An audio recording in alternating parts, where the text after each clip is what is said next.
भाइयों और बहनों, प्रेस के हमारे मित्रों, आप सबका यहां बहुत बहुत स्वागत।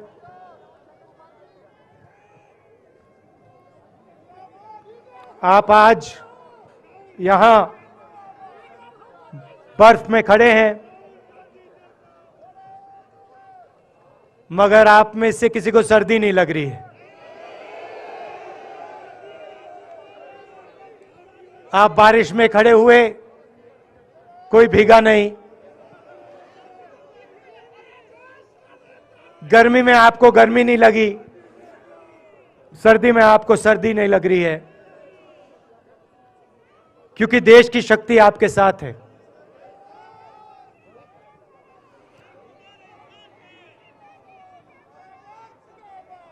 प्रियंका की बात मैं सुन रहा था। प्रियंका ने कहा मेरे मैसेज के बारे में, प्रियंका ने कहा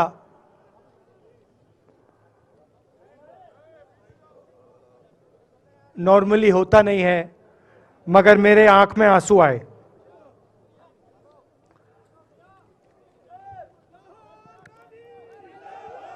क्योंकि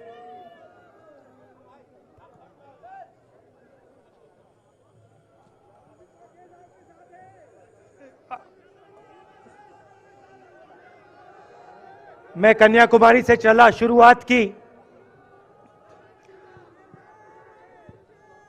और पूरे देश में हम पैदल चले। मैं सच बताऊं, आपको अजीब लगेगा, मगर मैं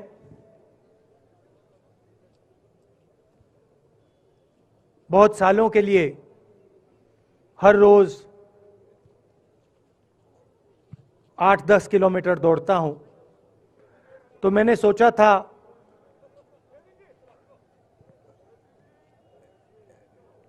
देश कन्याकुमारी से कश्मीर चलने में इतनी मुश्किल नहीं होगी।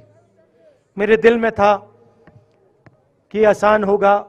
फिजिकली मेरे लिए ये मुश्किल काम, मैंने सोचा था मुश्किल काम नहीं होगा। शायद मैं काफी वर्जिश करता हूं, थोड़ा सा अहंकार आ गया, जैसे आ जाता है।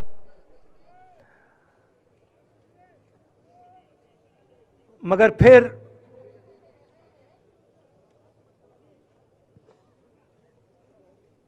बात बदल गई। जब मैं छोटा था,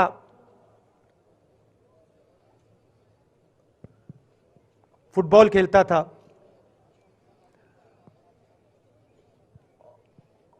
और कॉलेज में जब मैं फुटबॉल खेल रहा था, एक बार मुझे बहुत जोरों से घुटने में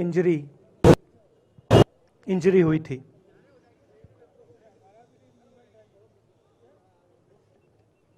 मैं उसको भूल गया था।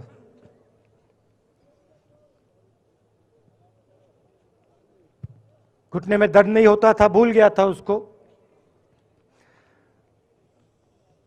दर्द गायब हो गया था। मगर कन्याकुमारी से 5-7 दिन बाद घुटने में प्रॉब्लम आई, और जबरदस्त प्रॉब्लम आई। पूरा अहंकार उतर गया और मैं सोचने लगा, क्या मैं ये जो 3,500 किलोमीटर हैं, क्या मैं इनको चल पाऊंगा या नहीं। तो जो मैंने सोचा था आसान काम होगा, वो काफी मुश्किल हो गया। मगर फिर मैंने किसी ना किसी तरीके से ये काम पूरा कर दिया। बहुत कुछ सीखने को मिला, बहुत कुछ सीखने को मिला। मैं आपको बोलूं तो दर्द सहना पड़ा काफी, मगर सह लिया। रास्ते में एक दिन मुझे दर्द हो रहा था, काफी दर्द हो रहा था, और मैं सोच रहा था अब 6-7 घंटे और चलने हैं। और उस दिन मुझे लग रहा था कि आज मुश्किल है। और एक छोटी सी बच्ची आई, दौड़ती हुई आई मेरे पास, और मुझे कहती है कि मैंने तुम्हारे लिए कुछ लिखा है, मगर तुम अभी मत पढ़ो, इसको बाद में पढ़ना।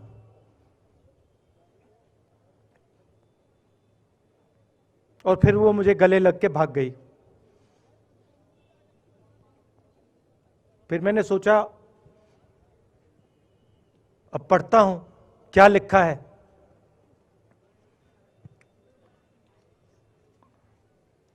तो उसने लिखा था कि मुझे दिख रहा है कि आपके घुटने में दर्द है, क्योंकि आप जब उस पैर पे वजन डालते हो तो आपके चेहरे पे दिखता है कि दर्द है।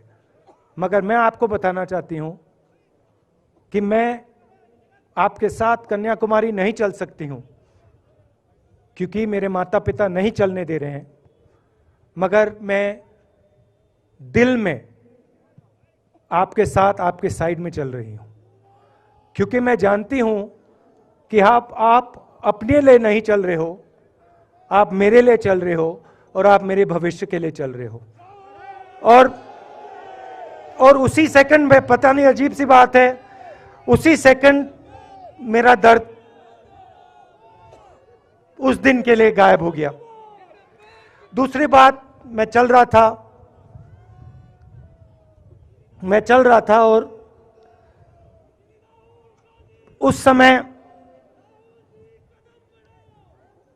उसी समय वहां पे थोड़ी सर्दी बढ़ रही थी। सुबह का समय था और 4 बच्चे आए।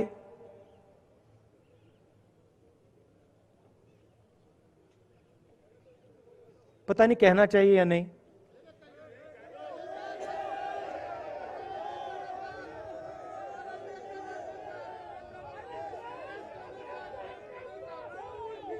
तो कह देता हूं, छोटे से बच्चे थे,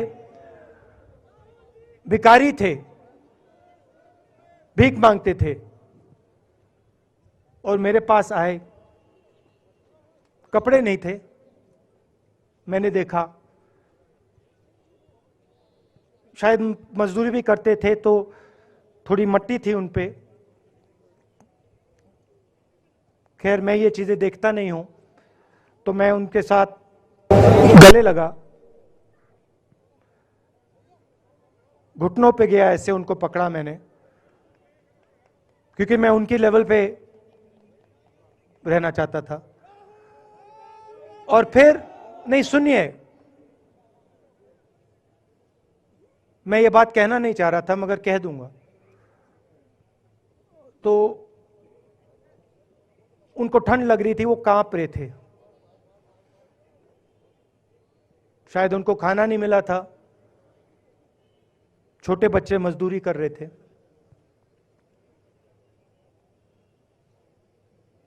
तो मैंने सोचा कि अब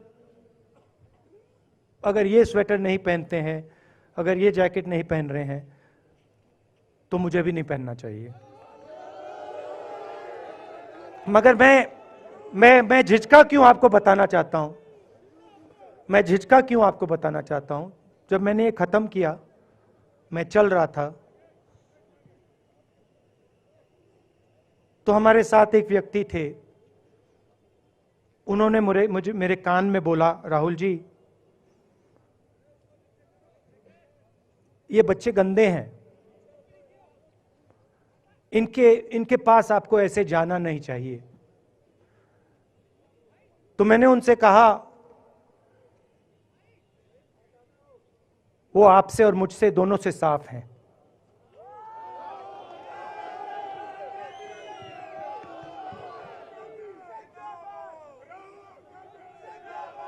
तो देश में कभी कभी यह विचारधारा दिखाई दे जाती है।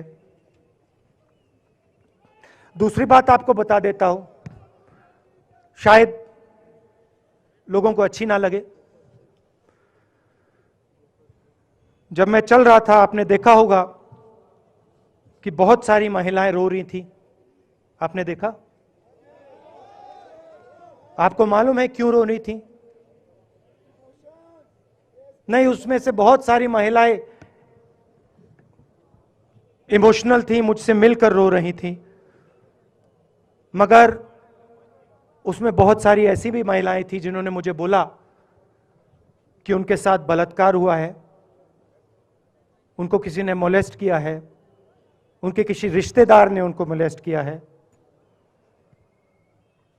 और जब मैं उनसे बोलता था, बहन मैं पुलिस को बताऊं, तो मुझे कहती थी, राहुल जी पुलिस को मत बताइए, हम चाहते हैं कि आपको ये बात मालूम हो, मगर पुलिस को मत बताइए, हमारा और भी नुकसान हो जाएगा। तो ये हमारी देश की सच्चाई है। ऐसी बहुत सारी और मैं कहानियां आपको बता सकता हूं।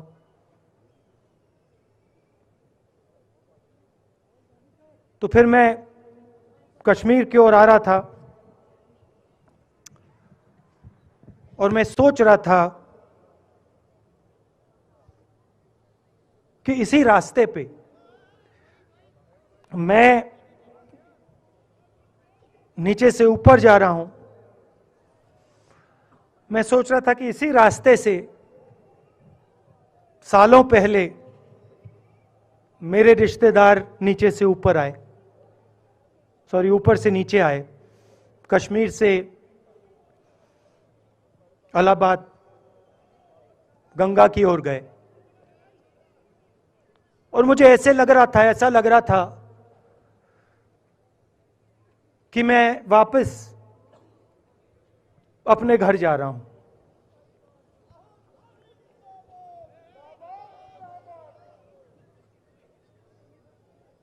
घर मेरे लिए,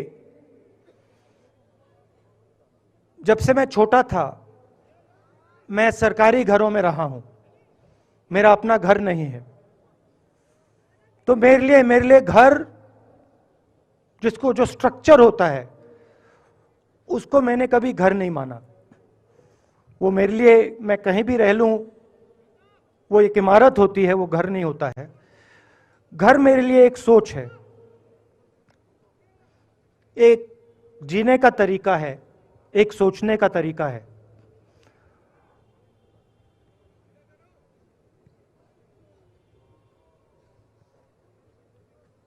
और यहां पे जिस चीज को आप कश्मीरियत कहते हो, उसको मैं अपना घर मानता हूं। अब ये कश्मीरियत है क्या? ये जो शिव जी की सोच है एक तरफ, और थोड़ी सी गहराई में जाएंगे तो उसको शून्यता कहा जा सकता है। अपने आप पर, अपने अहंकार पर, अपने विचारों पर आक्रमण करना। और दूसरी तरफ इस्लाम में, जिसको शून्यता यहां कहा जाता है, वहां फना कहा जाता है। सोच वही है। इस्लाम में फना का मतलब अपने ऊपर आक्रमण, अपनी सोच पर आक्रमण, जो हम अपना किला बना देते हैं कि मैं ये हूं, मेरे पास ये है, मेरे पास ये ज्ञान है, मेरे पास ये घर है, उसी किले पर आक्रमण करना, वही है शून्यता, वही है फना। और इस धरती पे ये दो जो विचारधाराएं हैं,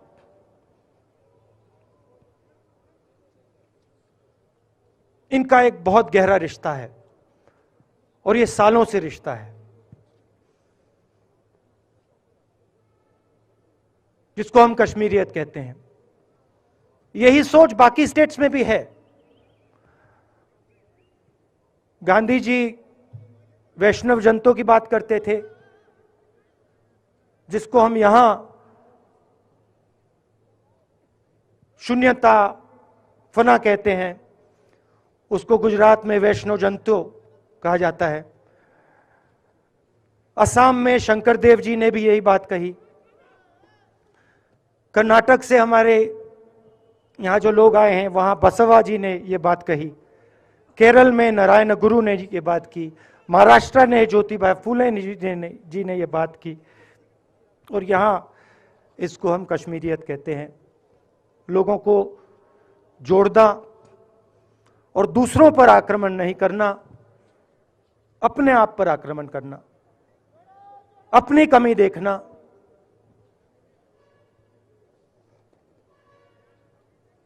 मैंने आपको कहा कि मेरा परिवार कश्मीर से गंगा की ओर गया था। इलाहाबाद संगम के बिल्कुल किनारे वहां पास में हमारा घर है।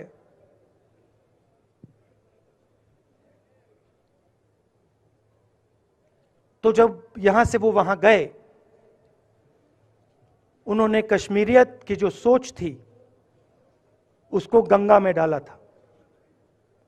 गंगा में ले गए उस सोच को और उत्तर प्रदेश में उस सोच को फैलाया था, जिसको उत्तर प्रदेश में गंगा जमुना तहजीब कहा जाता है।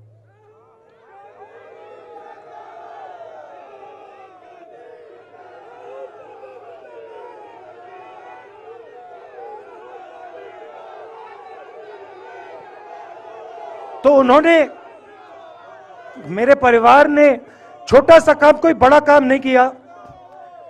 जो आपने उनको सिखाया, जो जम्मू कश्मीर के लोगों ने उनको सिखाया, लद्दाख के लोगों ने सिखाया, क्योंकि उसमें बौद्ध धर्म भी है, उनके पास भी वही सोच, शून्यता की सोच उधर भी है। वो उसको ले गए और उस विचारधारा को, सोच को गंगा में उन्होंने रखा।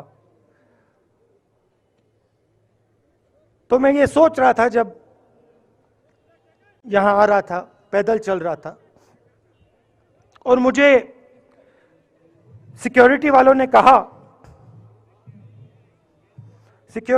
कहा था कि देखिए, आप पूरे हिंदुस्तान में चल सकते हो, जम्मू में भी चल सकते हो, मगर आखिरी जो 4 दिन हैं कश्मीर में, आपको गाड़ी से जाना चाहिए।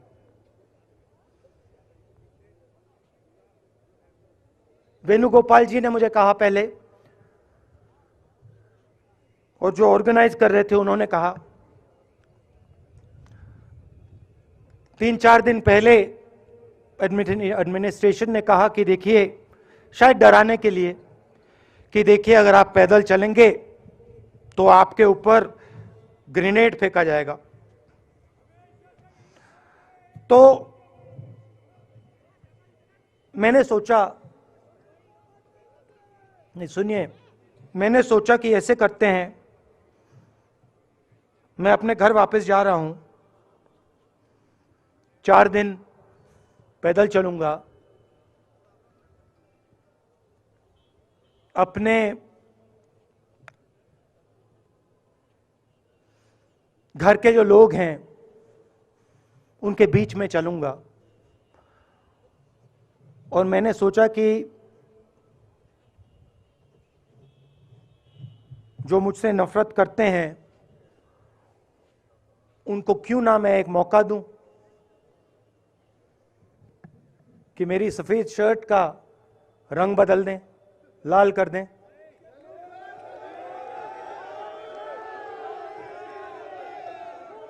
क्योंकि मेरे परिवार ने मुझे सिखाया है, गांधी जी ने मुझे सिखाया है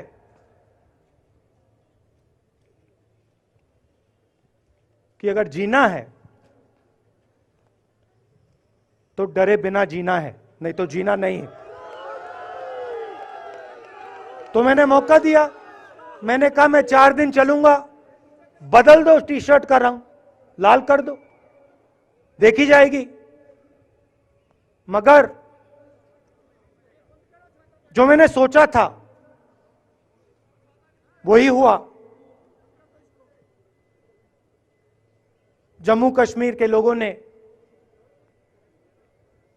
मुझे हैंड ग्रेनेड नहीं दिया, अपने दिल खोलकर प्यार दिया, गले लगे।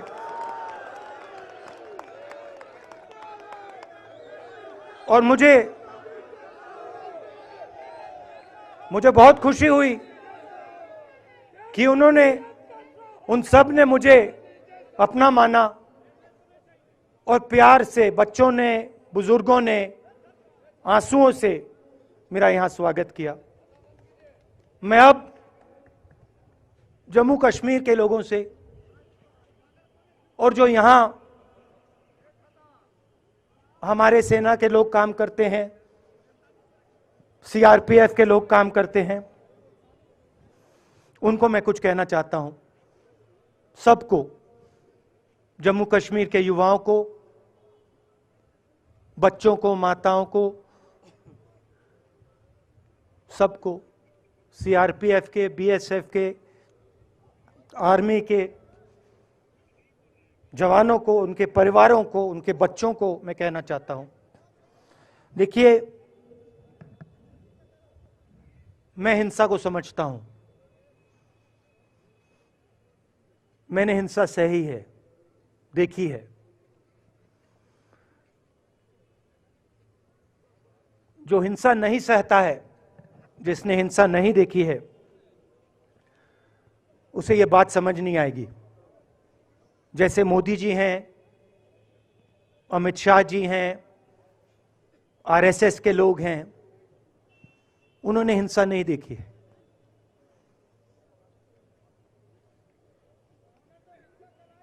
डरते हैं, नहीं डरते हैं, देखिए डरते हैं। यहां पे हम 4 दिन पैदल चले, मैं आपको गारंटी देके कह सकता हूं कि बीजेपी का कोई नेता ऐसे नहीं चल सकता है। और इसलिए नहीं क्योंकि जम्मू कश्मीर के लोग, इसलिए नहीं क्योंकि जम्मू कश्मीर के लोग उनको चलने नहीं देंगे, इसलिए क्योंकि वो डरते हैं। खैर, मैं अपने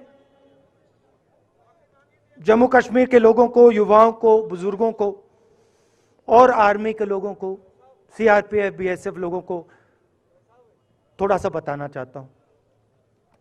देखिए, मैं जब 14 साल का था,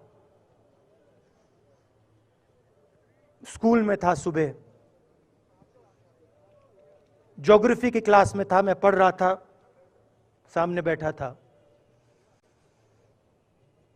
और मेरी एक टीचर आई, अंदर आई और उसने कहा, राहुल तुम्हें प्रिंसिपल बुला रहा है। मैं बदमाश था, बहुत बदमाश था जब छोटा था। बहन से पूछ सकते हो क्या क्या करता था मैं, अभी भी करता हूं।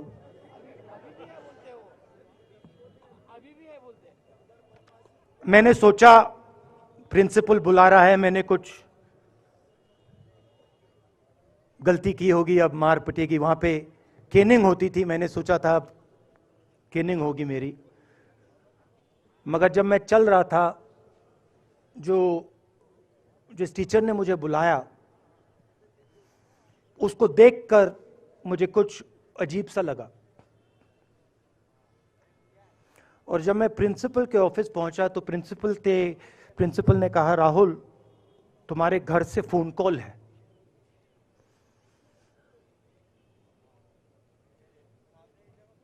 और जब मैंने उसके शब्द सुने, मुझे पता लग गया कुछ गलत हो गया है। मेरे पैर कांपे और मैंने जैसे फोन अपने कान पे लगाया तो मेरे मां के साथ एक औरत काम करती है, वो चिल्ला रही थी,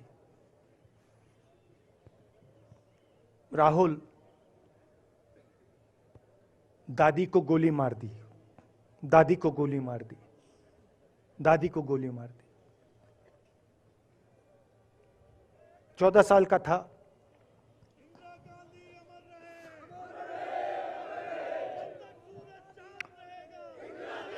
देखिए, ये जो मैं कह रहा हूं, ये जो मैं अभी कह रहा हूं, ये बात प्रधानमंत्री को नहीं समझ आएगी, ये बात अमित शाह जी को नहीं समझ आएगी, ये बात डोवल जी को भी नहीं समझ आएगी, मगर ये बात कश्मीर के लोगों को समझ आएगी, ये बात सीआरपीएफ के लोगों को समझ आएगी, ये बात आर्मी के लोगों को समझ आएगी, उनके परिवारों को समझ आएगी। तो उन्होंने मुझे कहा, नाम ओंगमू है उसका, उसने कहा दादी को गोली लग गई, दादी को गोली लग गई। और फिर मुझे गाड़ी में वापस ले गए, प्रियंका को मैंने स्कूल से उठाया, मैं वापस गए।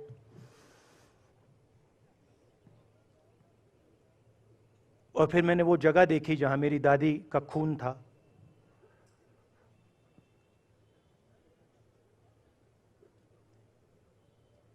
पापा आए, माँ आई, माँ बिल्कुल हिल गई थी, बोल नहीं पा रही थी।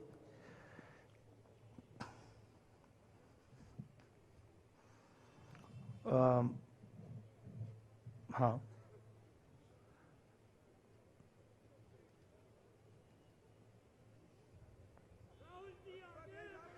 फिर क्या हुआ, तो जब जो हम लोग हैं जिन्होंने हिंसा देखी है,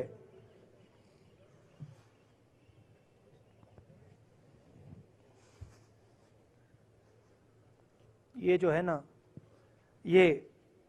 इसको हम बिल्कुल दूसरी तरीके से देखते हैं। ये आप सबके लिए टेलीफोन है, ये हमारे लिए सिर्फ टेलीफोन नहीं है।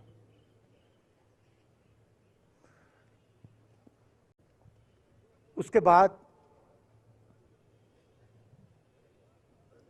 6-7 साल बाद मैं अमेरिका में था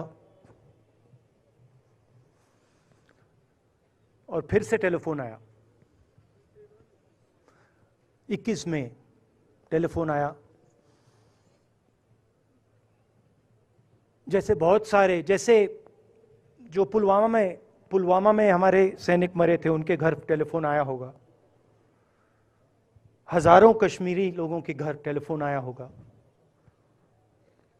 सेना के परिवारों को टेलीफोन आया होगा, वैसा ही टेलीफोन आया। पिता के एक दोस्त थे, उन्होंने मुझे फोन किया और कहा, राहुल बुरी खबर है। मैंने उनसे कहा, मैं जानता हूं, पापा मर गए। कहते हैं हाँ। मैंने कहा धन्यवाद, फोन रख दिया। तो मेरा कहना है जो हिंसा करवाता है, जैसे मोदी जी हैं, अमित शाह जी हैं, अजीत डोवल जी हैं, आरएसएस के लोग हैं, वो इस बात को समझ नहीं सकते हैं, वो दर्द को समझ नहीं सकते हैं। हम समझ सकते हैं। पुलवामा के जो सैनिक थे, उनके बच्चों के दिल में क्या हुआ मैं जानता हूं। मेरे दिल में वही हुआ है जो यहां पे कश्मीर में लोग मरते हैं उनके दिल में क्या होता है, जब फोन कॉल आता है क्या लगता है, वो मैं समझता हूं, मेरी बहन समझती है। तो कल किसी जर्नलिस्ट ने मुझसे पूछा यात्रा का क्या लक्ष्य है।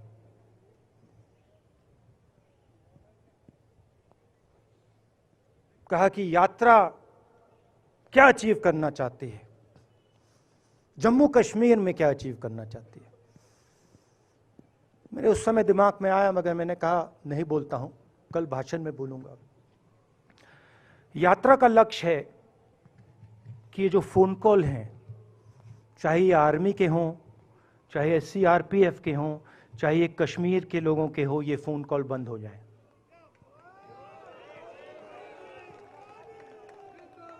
कि ये फोन कॉल किसी बच्चे को, किसी मां को, किसी बेटे को ना लेना पड़े। मेरा लक्ष्य ये जो फोन कॉल हैं इनको बंद करने का है। अब देखिए, बीजेपी आरएसएस के लोग आक्रमण किस चीज पे कर रहे हैं। मुझे गाली देते हैं, मैं उनका धन्यवाद करता हूं, क्योंकि मैंने आपको शून्यता की बात की, शिव की बात की, उसको मैं समझता हूं। और मैं दिल से उनका धन्यवाद करता हूं कि जितना भी वो मेरे ऊपर प्रेशर डालें, जितनी भी गाली लगाएं, जो भी वो करें, उससे मैं सिर्फ सीखता हूं। तो मैं एक प्रकार से उनका धन्यवाद करता हूं।